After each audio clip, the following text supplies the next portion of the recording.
Shalom, kasih karunia dan damai sejahtera dari Tuhan kita Yesus Kristus ada dalam kehidupan saudara semua.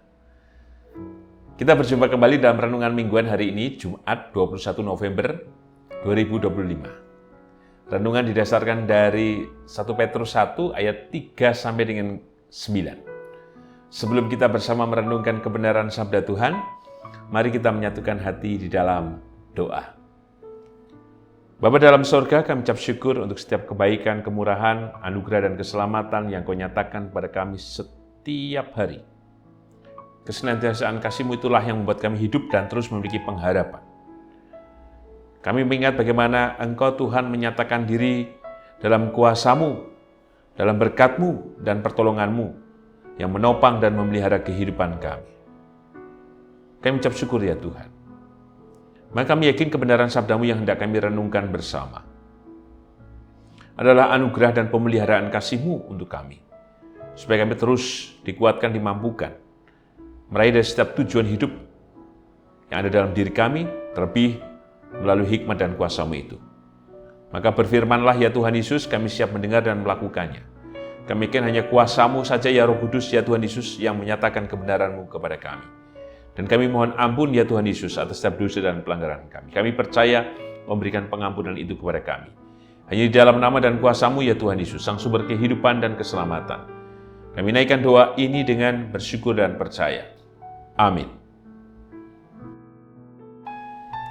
1 Petrus 1 ayat 3 sampai dengan 9. Demikian sabdanya, 1 Petrus 1 ayat 3 sampai dengan 9. Pengharapan, iman, dan kasih.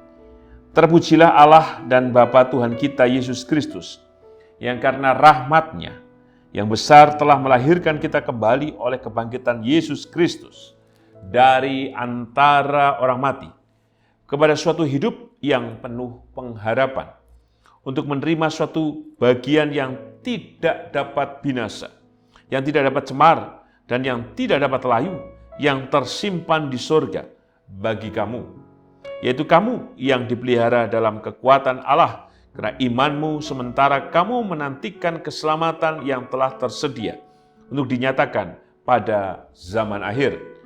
Bergembiralah akan hal itu, sekalipun sekarang ini kamu seketika harus berduka cita oleh berbagai-bagai pencobaan.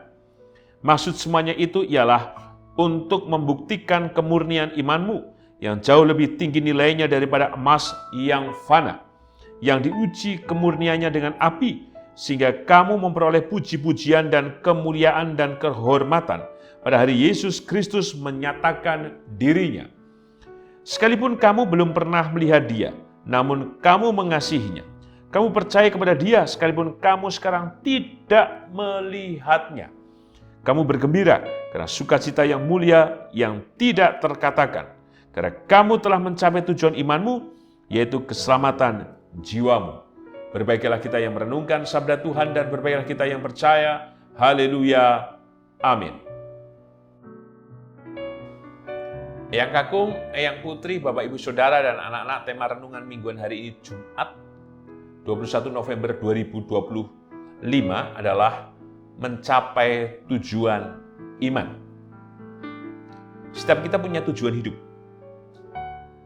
Mulai dari bangun pagi, tujuan kita apa? Mandi. Maka dalam kegiatan mandi kita juga ada tujuan lain, bukan hanya gebiar-gebiur. Ya, ada disabuni, disamponi, sikat gigi, cuci muka, dan lain sebagainya. Ini pada tahap yang paling kecil. Melebar sedikit, tujuan lain apa? Makan pagi atau sarapan pagi. Atau mungkin olahraga dulu, dan lain sebagainya.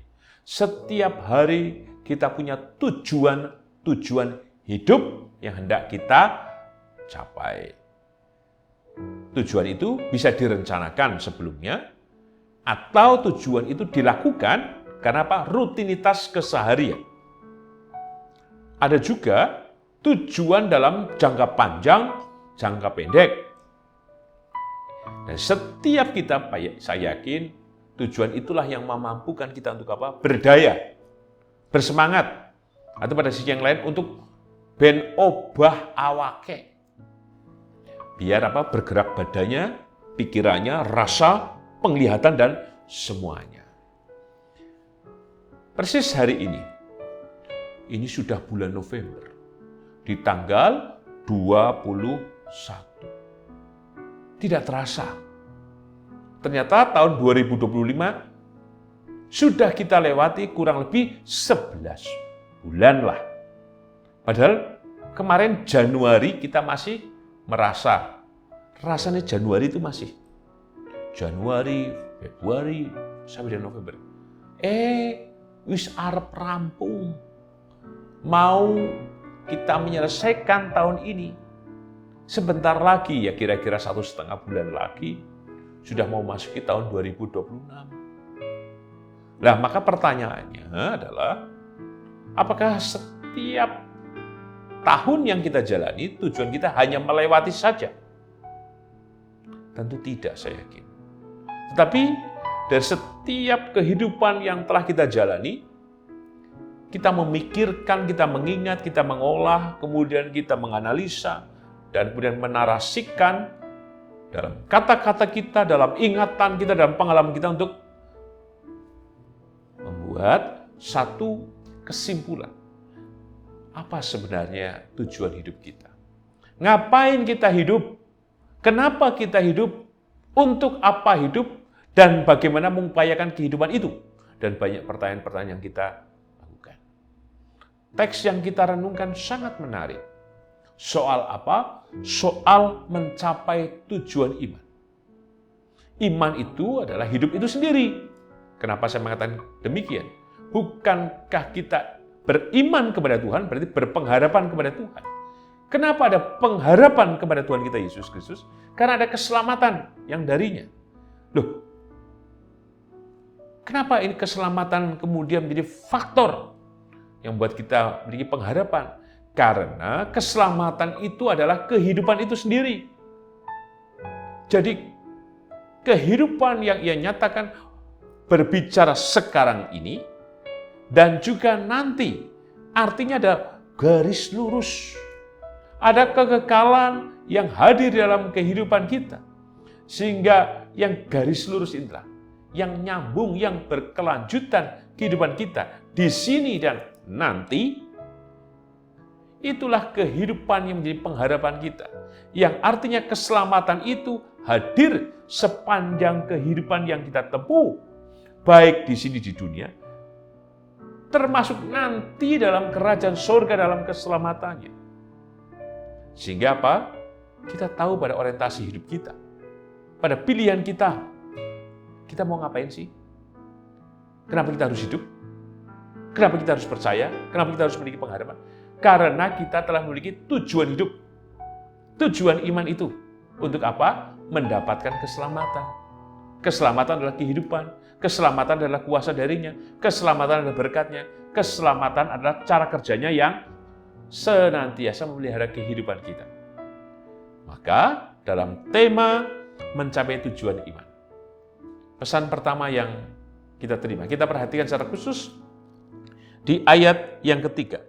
Terpujilah Allah dan Bapa Tuhan kita Yesus Kristus yang karena rahmat-Nya yang besar telah melahirkan kita kembali oleh kebangkitan Yesus Kristus di antara orang mati kepada suatu hidup yang penuh pengharapan. Disebutkan di sini telah melahirkan kita kembali untuk memiliki apa? Suatu hidup yang penuh pengharapan. Berarti apa? Kita punya tujuan. Bahwa kita punya kepastian. Maka kiranya kita harus terus kemudian menghidupkan dari setiap pengharapan kita. Supaya apa? Ya kita hidup itu sendiri. Dan kita dilahirkan kembali terus-menerus. Sehingga apa? Dari setiap langkah kehidupan kita, kita tahu kita mau kemana.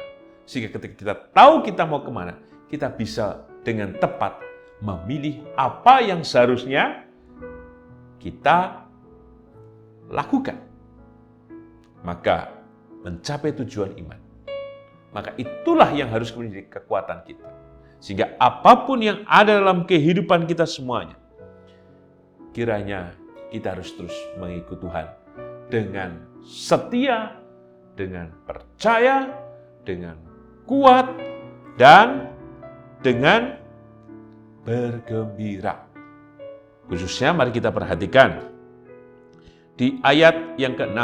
Bergembiralah akan hal itu, sekalipun sekarang ini kamu seketika harus berduka cita oleh berbagai pencobaan. Maka dalam pesan yang pertama inilah kita dipanggil terus memiliki pengharapan bahwa dalam Tuhan ada suatu hidup yang terus-menerus kita dilahirkan kembali dalam karya kasih kemurahannya, sehingga yang memampukan kita untuk merayakan kehidupan dengan syukur. Sekalipun banyak hal yang harus kita terima dalam pencobaan, dalam derita, dan lain sebagainya. Maka terus upayakan hidup kita untuk terus berserah dan percaya kepadanya. Pesan yang kedua, secara khusus kita perhatikan di ayat ke-8. Sekalipun kamu belum pernah melihat Dia, namun kamu mengasihinya.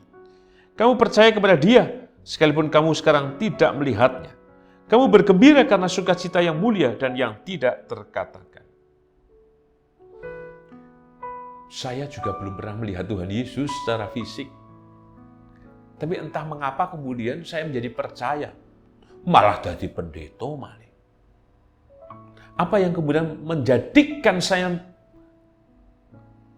kemudian, oh iya ya, ada Tuhan yang hidup, yang menyelamatkan. Ada Tuhan Yesus yang hadir senantiasa. Padahal saya kan tidak pernah berjumpa muka dengan Tuhan Yesus. Kenapa saya mau mengikut Dia dan menjadi percaya? Saya yakin ini juga menjadi pertanyaan besar untuk saudara semuanya, yang kakung, yang putri, Bapak Ibu Saudara dan anak-anak. Tentu yang terjadi atas hidup kita dan saudara semuanya, bukan karena iman itu adalah sebuah warisan, tidak. Tetapi menunjukkan anugerah, berkat, dan kuasa yang bekerja. Keyakinan kita bukan karena dimanipulasi, dibohongi dengan pengetahuan atau pemahaman tentang Yesus Kristus. Oh tidak.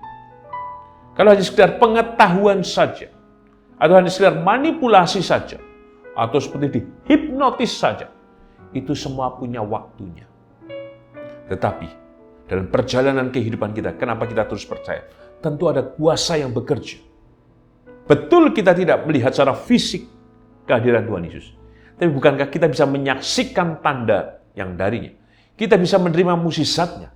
Kita bisa merasakan berkatnya, kuasanya, dan karyanya yang bekerja dalam kehidupan kita. Sehingga kenapa saya mengikut Tuhan Yesus? Kenapa saudara semua mengikut Tuhan Yesus? Karena kita percaya Tuhan yang tidak kita lihat, tetapi Tuhan yang telah menyatakan diri dan menampakkan diri melalui tandanya, melalui berkatnya, melalui kuasa dan mukjizatnya. Sehingga di ayat ke-8, sekalipun kamu belum pernah melihat Dia, sekalipun juga kita tidak pernah bertatap muka, tapi kita menjadi percaya, itu karena Tuhan hadir. Maka biarlah dalam setiap kehidupan kita, dalam tema mencapai tujuan iman, kita menjadi percaya. Tuhan yang tidak kita lihat adalah Tuhan yang hidup di dalam diri kita. Maka biar kita menjadi percaya. Sekalipun kita tidak melihat, namun biarlah kita menaruh pada kuasa yang menyelamatkan. Sehingga langkah kehidupan kita senantiasa tegak lurus, mengikuti jalan yang Tuhan telah nyatakan kepada kita. Sehingga kita bisa mencapai pada tujuan, pada harapan hidup kita. Percayalah, Tuhan yang telah membuktikan dirinya adalah Tuhan yang hadir menyelamatkan kehidupan kita. Dan sebagai penutup, kita perhatikan ayat yang ke-9. Karena kamu telah mencapai tujuan imanmu, yaitu keselamatan jiwamu. Bukankah setiap tujuan hidup kita nantinya apa? Selamat. Di mana? Ya di surga nanti bersama dengan Tuhan. Maka itulah yang menjadi kekuatan kita untuk terus menjaga iman, pengharapan, dan kasih yang ada dalam kehidupan kita, yang Tuhan sudah anugerahkan dan menjadi berkat untuk kita. Sehingga kiranya setiap langkah kehidupan kita tidak oleng, tidak kemudian menyimpang, tetapi tetap setia kepada Tuhan yang memberikan keselamatan bagi kita. Tuhan memberkati. Amin. Mari kita menyatukan hati di dalam doa. Bapa yang penuh kasih, kami ucap syukur untuk setiap kebaikan, kemurahan, dan kebenaran sabda-Mu yang telah kami renungkan bersama. Bila kami mencapai tujuan iman, yaitu keselamatan jiwa kami, oleh karena Engkau memelihara, memampukan, menguatkan kami untuk terus memiliki pengharapan di dalam-Mu, ya Tuhan Yesus. Jika sekalipun ada derita, pencobaan apapun, kami tetap kuat dan percaya pada kasih-Mu yang memberi berkat dan menyelamatkan. Terima kasih Tuhan. Karena keselamatan-Mu hadir dalam berkat-Mu itu. Maka kami yakin Kau hadir pula di dalam kehidupan Ibu Ami Birowo, anak Amoresia, Ibu Sri Utami Suprapto, Ibu Margono, Bapak Sulistanto Biaki, Bapak Sariman, Bapak Cahyo Mutadi, Saudari Dita M. Kristanti, Ibu Indira Puspasari, Bapak Warsito Utomo, Ibu Endang Joko Triyono, Ibu Ana Rosalia, Ibu Martini Endah Rasdiman, Bapak Edwin Krusma Yulianto, Bapak Pendeta Emeritus Dwi Nugroho, Ibu Ernita Nesip Nasution, Bapak dan Ibu Hadi Wahyono, anak Nasya Alana. Kami percaya Tuhan, kekuatan cinta berkat-Mu yang merengkuh, memulihkan, menyembuhkan setiap hal yang sedang dialami oleh hamba-Mu ini Tuhan. Termasuk Kau memberkati kehidupan Ibu Susilowati, Ibu Frida, Saudara Gilbert. Kasih-Mu hadir, Kasih-Mu menyelamatkan. Kami juga percaya Kau memberkati kehidupan Ibu Tugira Sariman, Ibu Rusmiati Suhardi, Bapak Priyono, Ibu Murjangkung, Ibu Endang Karno, Ibu Kun Mariatin Subardi, Bapak Saharun, Bapak Bardi Benyamin, Ibu Sardi Budi Santoso, Bapak Kristan Dauribu, Bapak Elias Sariman, Bapak dan Ibu Sunarto Saputro, Ibu Marti Utomo, Ibu Yatmiatini Rusdi, Ibu Sri Suwarsi Rahayu. Kami yakin Tuhan, berkat pemeliharaan dan kasih-Mu nyata di dalam kehidupan hamba-hamba-Mu ini, dan berkati seluruh keluarga yang mendampingi dengan kekuatan, ketabahan, kesegaran, dan keselamatan yang dari-Mu. Kami percaya juga memberkati setiap kehidupan kami pribadi lepas pribadi, dari berbagai permohonan, kerinduan, harapan, keluh kesah, kecemasan, ketakutan, termasuk hal-hal yang menyakitkan dalam diri kami. Kami yakin Tuhan, Kau memulihkan, menyegarkan, dan menyelamatkan kami. Bahkan Kau memulihkan setiap kondisi ekonomi kami Tuhan, dan kekuatan cinta-Mu Tuhan yang merengkuh dari setiap apapun yang sedang terjadi di dalam kehidupan kami.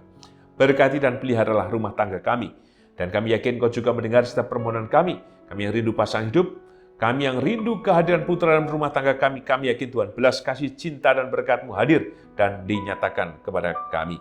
Kami juga berdoa ya Tuhan untuk kehidupan anak dan cucu kami, dalam pekerjaan, dalam studi, dalam kehidupan rumah tangga, dan hal apapun yang ada dalam kehidupan anak dan cucu kami. Berkatilah Tuhan, baik yang mereka tinggal di kota-kota di Yogyakarta, kota-kota di Indonesia, bahkan di luar negeri.